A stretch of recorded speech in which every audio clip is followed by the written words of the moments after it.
മലയാള സിനിമയുടെ ചരിത്രത്തിൽ നിർണായകമായ ഒരു സ്ഥാനം നേടിയ വ്യക്തിയാണ് ദിലീപ്. ചരിത്രമായ 2020യുടെ നിർമ്മാണം ഏറ്റെടുത്തുകൊണ്ട് ദിലീപ് കാണിച്ചത് വലിയൊരു ചങ്കൂറ്റമാണ്. ദിലീപ് ഇന്ന് പുത്തൻപടത്തിൽ. മലയാള സിനിമയിലെ ഒരു 50 വർഷം കണക്കാക്കിക്കൊണ്ട് പഠിക്കുന്നു, സിനിമ പഠിക്കുന്നു. അങ്ങനെയാണെങ്കിൽ ദിലീപ് എന്ന് പറയുന്ന നടന്റെ, നിർമ്മാതാവിന്റെ ഒക്കെ ഇപ്പോൾ നിർമ്മാതാവ് കൂടിയാണ്, സാധാരണ നിർമ്മാതാവല്ല. അങ്ങനെയാണെങ്കിൽ എന്തായിരിക്കും സ്ഥാനം എന്ന് വെച്ചിട്ടുണ്ടെങ്കിൽ ഞാനിതൊരു വലിയ ഭാഗ്യമായിട്ടാണ് കാണുന്നത്. കാരണം ഇത്രയും മലയാള സിനിമയിലെ ഇത്രയും താരങ്ങളെ ഒന്നിച്ച് ഒരു സ്ക്രീനിൽ കൊണ്ടുവരാൻ സാധിക്കുക, അത് ശരിക്കും അതിനെന്നെ സപ്പോർട്ട് ചെയ്ത അമ്മ എന്ന് പറഞ്ഞ സംഘടനയാണ്. ഞാൻ ഇതിൻ്റെ നിർമ്മാണ ചുമതല, എൻ്റെ പ്രൊഡ്യൂസർ എന്ന് പറയുന്ന ഒരു ജോലിയാണ് ഞാൻ ചെയ്തത്. അത് ദൈവം സഹായം കൊണ്ട്, കാരണം ഒരു അസിസ്റ്റന്റ് ഡയറക്ടറായിട്ട് ഞാൻ സിനിമയിൽ വന്നപ്പോൾ ഞാൻ ചിന്തിച്ചിട്ടില്ല ഇങ്ങനെ ഒരു സിനിമയെ കുറിച്ചിട്ടും ഒന്നും. എന്തോ നിമിത്തം പോലെയൊക്കെ ഇങ്ങനെ അറിയാതെ ഇങ്ങനെയൊക്കെ ഒരു വലിയ ഭാഗ്യം കിട്ടി. കാരണം ഒരു ഇത്രയും ആളുകൾ ഉണ്ടായിട്ടും അവരെല്ലാവരും എന്നെ വിളിച്ചാണ് ഏൽപ്പിച്ചത്. ഞാൻ പറയണേ, അതിനെനിക്ക് അമ്മ എന്ന് പറഞ്ഞ സംഘടനയോടും അതിലെ എൻ്റെ സീനിയേഴ്സിനോടും എല്ലാവരോടും എനിക്ക് ആത്മാർത്ഥമായിട്ടുള്ള നന്ദി. അതിനെ എനിക്ക് ഞാൻ വാക്കുകളില്ല പറയാൻ. ഇതിന്റെ മറ്റൊരു വസ്തുത എന്ന് പറയുന്നത്, സൂപ്പർ താരങ്ങൾ, ഒരുപാട് താരങ്ങൾ, പ്രമുഖ താരങ്ങൾ അഭിനയിക്കുമ്പോൾ സിനിമയ്ക്ക് ബാലൻസിങ് ചെയ്യുക എന്ന് പറയുന്നത് വളരെ വളരെ ഒരു ടാസ്ക്കാണ്. അത് എങ്ങനെയാണ് മാനേജ് ചെയ്തത്? ഇപ്പോൾ ഒരു പരാതിയില്ല, സിനിമ പുറത്തിറങ്ങിയതിന് ശേഷം ഒരു പരാതിയില്ല, പുറത്തിറങ്ങുന്നതിന് മുന്നേ ഉണ്ടായിരുന്നു എങ്കിൽ കൂടി. അതിനെന്നെ സഹായിച്ചതെന്ന് വെച്ചിട്ടുണ്ടെങ്കിൽ ഇതിൻ്റെ സ്ക്രിപ്റ്റ് റൈറ്റേഴ്സായ ഉദയകൃഷ്ണനും സിബി.കെ. തോമസും തന്നെയാണ്. കാരണം അവര് അതിശക്തമായ ഒരു സ്ക്രിപ്റ്റിംഗ് ആണ് നടത്തിയിരിക്കുന്നത്. കാരണം ഒരു ചരടിൽ മനോഹരമായ മുത്തുകളാണ് അവർ കോർത്തിരിക്കുന്നത്. ഒറ്റ കഥയിലാണ് ഇത്രയും കഥാപാത്രം, 85 താരങ്ങൾ വന്നിരിക്കുകയാണ് ഒറ്റ കഥയിൽ. അപ്പം എല്ലാവരും ശരിക്കും ഈ സിനിമയെ വിചാരിച്ചത് ഇതൊരു ഫാഷൻ പരേഡോ ഒരുപാട് ആൾക്കാർ വന്ന് മിമിക്രി ടൈപ്പിലുള്ളൊരു സിനിമയായിരിക്കും എന്നാണ് വിചാരിച്ചത്. പക്ഷെ അതല്ലെന്ന് തിയേറ്ററിൽ തെളിഞ്ഞപ്പോഴാണ് ഇതിൻ്റെ റിപ്പോർട്ട് നൂൺ ഷോ കഴിഞ്ഞപ്പോൾ തന്നെ ഒരാൾ പോലും വിളിച്ചിട്ട് അങ്ങനെ ആവായിരുന്നു ഇങ്ങനെയായിരുന്നു പറഞ്ഞിട്ടില്ല, ഒന്നും പറയാനില്ല. സൂപ്പർ റിപ്പോർട്ട്, എല്ലാവരെയും സമ്മതിച്ചിരിക്കുന്നു. പിന്നെ എൻ്റെ സംവിധായകൻ ജോഷ് സാറ് ഒരു വർഷക്കാലമായി അദ്ദേഹവും ഇത് കൺസീവ് ചെയ്ത് എങ്ങനെ അതിന് വേണ്ടിയിട്ടുള്ള സ്ട്രെയിനും കാര്യങ്ങളും യൂത്തിൻ്റെ പൾസിൽ ഇപ്പോഴത്തെ ട്രെൻഡിലാണ് അദ്ദേഹം ആ സിനിമ ചെയ്തിരിക്കുന്നത്. അപ്പോൾ നമുക്ക് ത്രസിപ്പിക്കുന്ന രീതിയിൽ ആണ്, എൻ്റെ ത്രില്ലിംഗ് രീതിയിൽ തന്നെയാണ് ഷോട്ടുകളും കാര്യങ്ങളെല്ലാം വന്നിരിക്കുന്നത്. ഇതൊക്കെ ഇവരുടെ എല്ലാം കൂട്ടായ്മയാണ് എൻ്റെ വിജയം. ഇപ്പം നിങ്ങൾ ചോദിക്കുന്ന ഒരു നിർമ്മാതാവിനെ ഞാൻ വെറുതെ പൈസ മുടക്കുമ്പോൾ ഇവരും കൂടി എന്നതായപ്പോൾ ഞാൻ കറക്റ്റ് ആളായത്.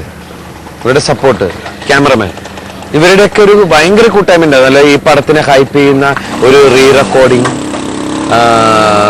ഇതിൻ്റെ എഡിറ്റിംഗ്, ഇതിൻ്റെ ആർട്ട് ഡയറക്ഷൻ, ഇതിൻ്റെ കോസ്റ്റ്, ഏത് സെക്ഷനും ഓരോ താരങ്ങളുടെ മേക്കപ്പ്, ഞാൻ പറഞ്ഞില്ലേ അത്രയും ടെക്നീഷ്യൻസിൻ്റെ ഭയങ്കര വലിയ കൂട്ടായ്മ.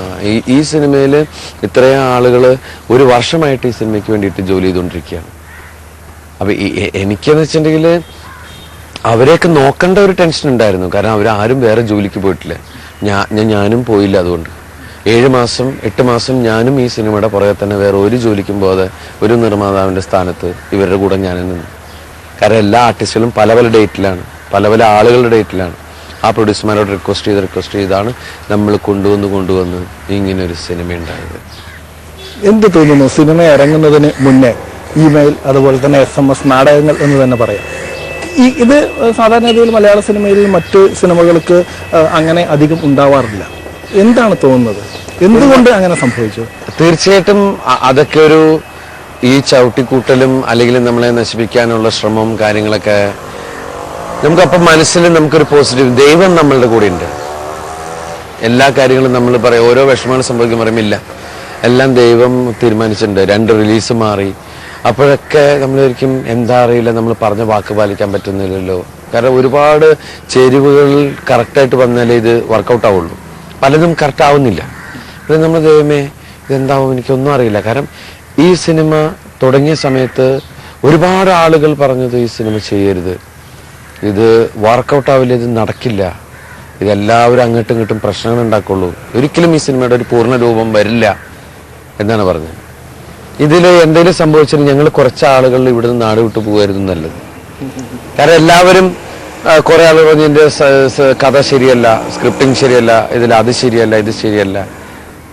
അപ്പൊ അതില് ഏറ്റവും ശക്തമായി പറഞ്ഞത് സുരേഷ് ഗോപി പറഞ്ഞതെന്ന് വെച്ചിട്ടുണ്ടെങ്കിൽ, മണിച്ചിത്രത്താഴിനും തെങ്കാശിപ്പട്ടണത്തിന് ശേഷം ഞാൻ കേട്ട അതിമനോഹരമായ സ്ക്രിപ്റ്റാണ്. അപ്പൊ അത് വലിയ കോൺഫിഡൻസ് ആണ് തന്നത്. അപ്പൊ ബാക്കി എല്ലാവർക്കും നമ്മൾ അങ്ങടെ ധൈര്യം കൊടുത്തത്. അല്ല, ഒരിക്കൽ കൂടി ഇതുപോലെ എല്ലാ താരങ്ങളെയും ഉൾപ്പെടുത്തിക്കൊണ്ട് ഒരു സിനിമ കൂടി ആലോചിക്കുന്നുണ്ടോ? വരുമോ? ഞാനുണ്ടാവില്ല. കാരണം മീൻസ് ഞാൻ എൻ്റെ നേതൃസ്ഥാനത്ത് എന്തായാലും ഉണ്ടാവില്ല. കാരണം ഭയങ്കര ടെൻഷനാണത്. കാരണം അയ്യോ ഇനി ചിന്തിക്കാൻ പറ്റില്ല, ഇതെന്തൊക്കെയോ സംഭവിച്ചു. എന്നും നമ്മള് സമാധാനത്തോട് ജീവിക്കാൻ ആഗ്രഹിക്കാറ്. ഒരു കാര്യം ഏക്കുക എന്ന് പറഞ്ഞാൽ എല്ലാവരും പറഞ്ഞു, മാറിയിരുന്ന് പല ആളുകൾ സംസാരിച്ചത് എൻ്റെ ലാഭത്തെ കുറിച്ചിട്ടാണ്. പക്ഷെ ഈ സിനിമ ആദ്യത്തെ ദിവസം ഒരു മോശമായ റിപ്പോർട്ടാണെങ്കിൽ ഈ സിനിമയ്ക്ക് ചെലവാക്കിയ കാശെല്ലാം ഞാൻ പലർക്കും എൻ്റെ സാമ്പത്തിക നഷ്ടവും പലരിൽ നിന്ന് വാങ്ങിച്ചിരിക്കുന്ന കാശെല്ലാം തിരിച്ചു കൊടുക്കാൻ ഞാൻ പണിയെടുക്കണമായിരുന്നു. കാരണം നഷ്ടം സംഭവിക്കുകയാണെങ്കിൽ എൻ്റെ മാത്രം നഷ്ടമാണ്. വെൽഫെയറിനുള്ള ഫണ്ട് ഞാൻ കൊടുത്തേ പറ്റൂ. കാരണം എന്നെ വിശ്വസിച്ച് ഏൽപ്പിച്ചിരിക്കുന്നതാണ്. ആ പൈസ അവിടെ കിട്ടുന്നുള്ള ഉറപ്പുണ്ട്. ആ പൈസയിൽ എനിക്ക് പോയിട്ട് ഇത്രേ കിട്ടിയുള്ളൂ, അതെനിക്കിവിടെ തരാൻ എനിക്ക് ചെയ്യാൻ അത് പറ്റില്ല. കാരണം ആ താരങ്ങൾ എല്ലാവരും സിൻസിയറായിട്ട് വർക്ക് ചെയ്തതാണ്. വർക്ക് ചെയ്തത് അമ്മയുടെ വെൽഫെയറിലേക്ക് ഫണ്ട് ചെല്ലാനാണ്. അപ്പം അവിടെ സംസാരമില്ല. പക്ഷെ എല്ലാത്തിനും ഉത്തരമായിട്ട് ദൈവം ഈ സിനിമയെ, ദൈവമാണ് ഇതിനെ പിടിച്ചു ഉയർത്തിയത്. ഞാൻ അതിൽ മാത്രം വിശ്വസിക്കുന്നു.